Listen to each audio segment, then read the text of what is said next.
Okay? Sige, for today, bago tayo magsimula sa ating talakayan, we have, of course, our food for the soul and food for the spirit.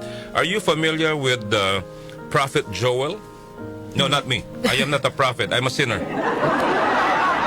Prophet Joel. Kilala niyo ho ba siya? Prophet Joel, mga kaibigan, ministered the southern kingdom of Judah. Alright? Prophet Joel is, in the Old Testament, mga kaibigan, known for his book, the book of Joel, which is part of the minor prophets, partner. Yung propesiya niya sa southern kingdom of Judah, nasa around 835 BC or before Christ, with themes of divine judgment, repentance, and the promise of the outpouring of God's Spirit. Nakafocus siya, partner, doon sa sa repentance. Repentance ng mga tao noon. At kung maalala mo, partner, 'di ba, yung ano niya tawag dito,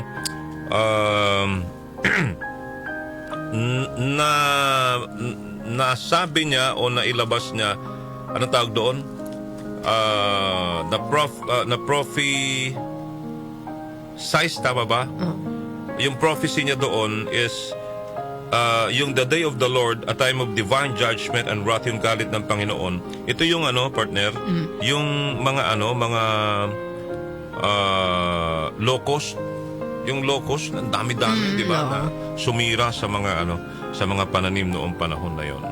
At yung nga po, sabi ko, yung focus dito is all about repentance, mga kaibigan. Kaya ang tanong ho natin ngayon dito, kailan ho tayo magbabago? Repentance. Diba?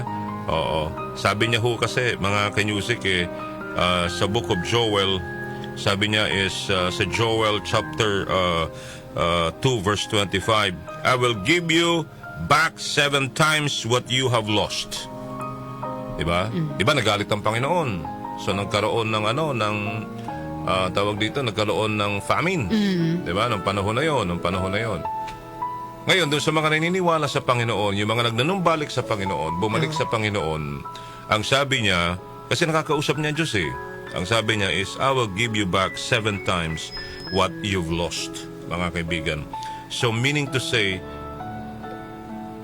God is not only a merciful God, or sabi natin, God is love, God is, di ba? Pero, ang Panginoong Diyos po natin is also a restorer, partner. Oo, restorer din po ang ating Panginoong Diyos. Ang sinasabi nga na napakaganda dito sa usaping ito is, God is a restorer. What was taken for us, even until now, partner, what was taken to us, He can return. What was broken, He can make whole. No? What was delayed, He can bring in His perfect time. Lagi natin pinag-usapan yan. Just like Job in the Bible, mga kapatid, who lost everything, his children, his wealth, his health, but he never lost his faith. Yun yung kailangan Yun yung dapat nating pangalagaan, partner, is our pananampalataya, our faith. The same God who allowed the storm is the same God who can calm it, mga kaibigan. Okay? Because God's grace is always enough. Amen? Amen. God's grace is always enough. Sabi nga po, when it hurt the most, yung matinding sakit, partner, sa buhay natin, His presence is the closest. His presence is the closest. When we lose everything in our lives, He remains our everything. Okay? Ano yan? Golden daw. Si Johnny Yabang. Halika, Johnny, patingin mo muna. Ito, storbo ka sa food for the soul and food for the spirit namin. Congratulations to IFM Manila.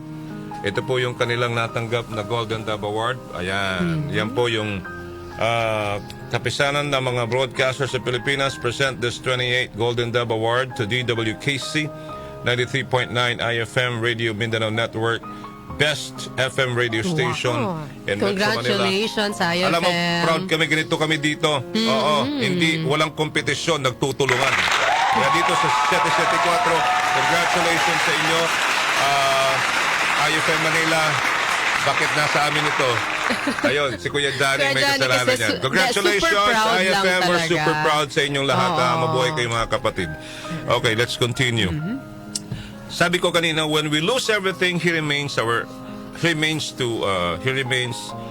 everything partner, no?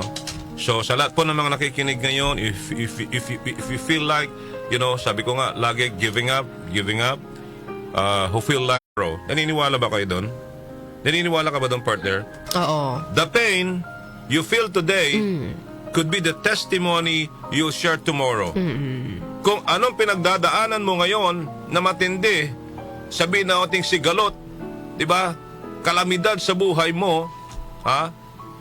Ayan ang magiging testimonya kapag ikaw ay kumapit sa Panginoon.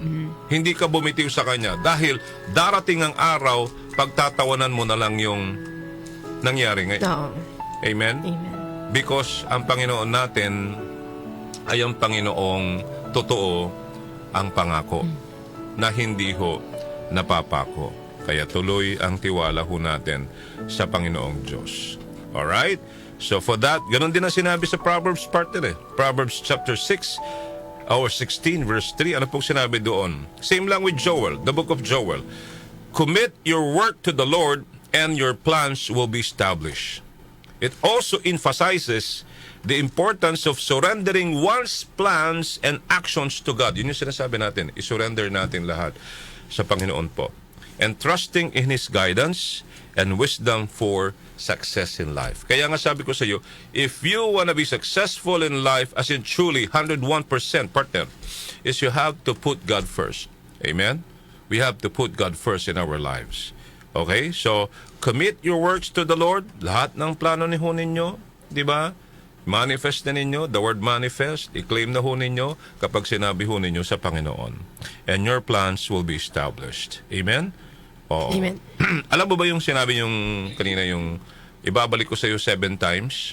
'Di ba? 7 times ibabalik ko sa iyo.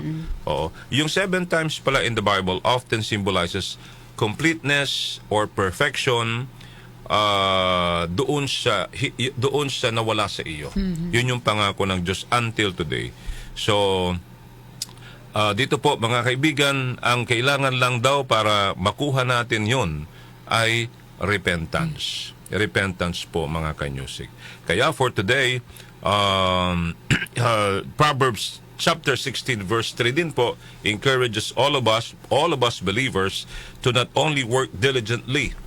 Oo, hindi lang sa trabaho tayo nakafocus mga kaibigan, but also to seek God's blessing, partner, and guidance in all day to do. Okay? Sa lahat ng gagawin daw ho natin, mga mahal po naming mga kapatid sa pananampalataya sa Panginoong Diyos, hindi lang ho yung trabaho tayo, but also to seek God's blessing and guidance in all we do. Okay? So yun po yun. Kaya nga gusto ko magtanong ngayon may 200. May 200 partner. Bago tayo magtapos. May 2 kalsada, left and right. Okay? Ang sa left, ang nakalagay doon na dadaanan mo, anong gusto mong dadaanan? I believe in God, I obey God. Ba't ka na pa? Ba't para ka na pa ano? Parang parehas mo dapat. Kung papipiliin ka sa 200, dalawang way po na to. Dalawang way na ito, daan. Okay. Hindi 200 piso, 200. 200, isang left and isang right. Okay? Ngayon, saan ka dadaan? Medyo po ito, tricky, tama? Saan ka po dadaan? Papipiliin ko po kayo. Alright? Sa left na daan, may nakalagay doon, nakaratula, I believe in God. Dito sa right, hindi nakikita yung kamay ko, mahaba Dito sa right, ang nakalagay sa daan na ito, I obey God. Kung ikaw ang tatanungin kong kapatid, mga kanyusik, saan niyo gustong dumaan? Doon sa may signage na I believe in God, or doon po sa may nakalagay na sign na I obey God? Sina Joel Grospe at Darlene Olaño, OMOK sa 774. I believe in God on the left na streets, And sa kabilang street naman, on the right side, it's called Ayubay God. Which is which sa tingin ho ninyo? Sina Joel Grospe at Darlene Mamaya natin Olaño, pag-usapan before we end up MOK the sa program because it's Friday. 774.